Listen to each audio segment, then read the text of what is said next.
সুপ্রিয় দর্শক, আসসালামু আলাইকুম। আজকে শেয়ার করব মুসমুসে এবং রসালো জিলাপি।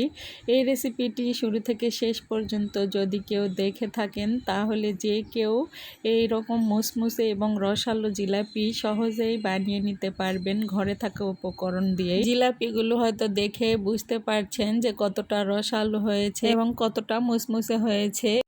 এই জিলাপিগুলো বানানোর জন্য প্রথমে আমি চিনি শিরা তৈরি করে নিব। তার জন্য এখানে আমি 1 কাপ পরিমাণ চিনি নিয়ে নিলাম। এরপর 1/2 কাপ পরিমাণ পানি দিয়ে দিব। পানি দিয়ে ভালোভাবে মিশিয়ে নিব। চিনির দানাগুলো যখন পানির সাথে ভালোভাবে মিশিয়ে যাবে এ পর্যায়ে এখানে দিয়ে দিব 1 ফালি লেবুর রস।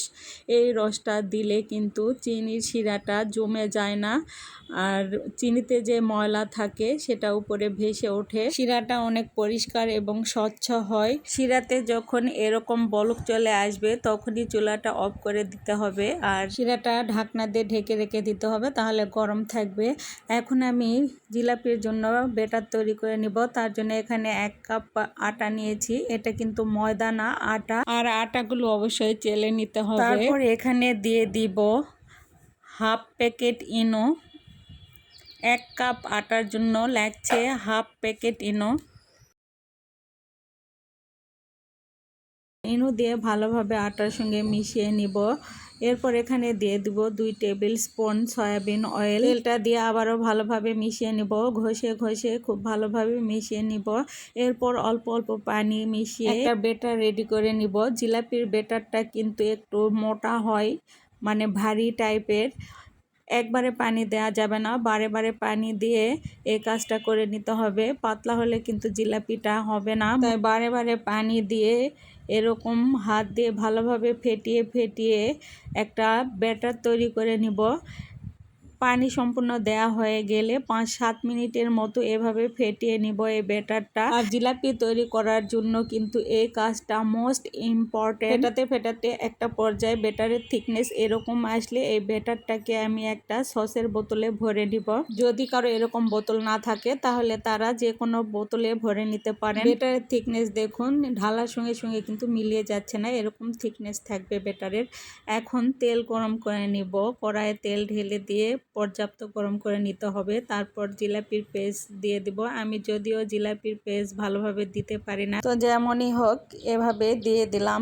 তেল যদি ঠিকঠাক গরম হয় তাহলে ব্যাটারটা দেওয়ার সঙ্গে সঙ্গে জিলাপিগুলো ভেসে উঠবে তেলে, আর তেল ঠিকঠাক গরম না হলে কিন্তু ব্যাটারটা নিচে চেপটা হয়ে লেগে যাবে। যার কারণে অবশ্যই তেল খুব ভালোভাবে গরম করে নিতে হবে। তেল থেকে যখন এভাবে জিলাপিগুলো ভেসে আসবে উল্টিয়ে নিব তখন, আর ভালোভাবে উল্টিয়ে পাল্টিয়ে একটু লালচে করে ভেজে নিয়ে চিনি শিরাতে দিয়ে দিব। আর শিরাতে দিয়ে এভাবে একটু চেপে চেপে শিরার ভিতরে ডুবিয়ে দিতে হবে, তাহলে শিরাটা ভালোভাবে প্রবেশ করবে জিলাপিতে। 2-3টি করে জিলাপি ভেজে নেওয়ার থেকে আমার কাছে একটি করে জিলাপি ভেজে নেওয়াই বেশি ভালো মনে হয়েছে, যার কারণে আমি একটি একটি করে জিলাপি এখন ভেজে নিব। আর জিলাপিগুলো একটু লালচে লালচে করে ভেজে নিতে হবে। আর শিরাটা হালকা কুসুম গরম থাকা অবস্থায় গরম গরম জিলাপি তেল থেকে ছেঁকে সঙ্গে সঙ্গে শিরায় দিয়ে দিতে হবে। শিরাটির ঘনত্ব দেখে নিশ্চয় বুঝতে পারছেন যে শিরাটি কেমন হয়েছে।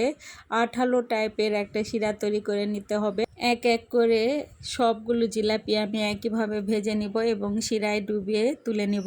পারফেক্ট শিরা তৈরি না হলে সেই জিলাপি খেতে কিন্তু ততটা ভালো লাগবে না, আর শিরাটাও সেভাবে প্রবেশ করবে না জিলাপিতে। আবার শিরা যদি খুব বেশি ঘন হয় সেটাও কিন্তু খেতে তেমনটা ভালো লাগে না। এই কারণে অবশ্যই 3টি টিপস ফলো করতে হবে, যে শিরাটি পারফেক্টভাবে তৈরি করতে হবে, আটার ব্যাটারটা ঠিক মতো তৈরি করে নিতে হবে এবং জিলাপিগুলো ঠিকঠাক মতো ভেজে নিতে হবে। আমি যে প্রসেসে জিলাপি তৈরি করেছি এভাবে যদি আপনারা কেউ জিলাপি তৈরি করেন অবশ্যই এই জিলাপিগুলো খেতে ভীষণ মুসমুসে এবং রসালো হবে।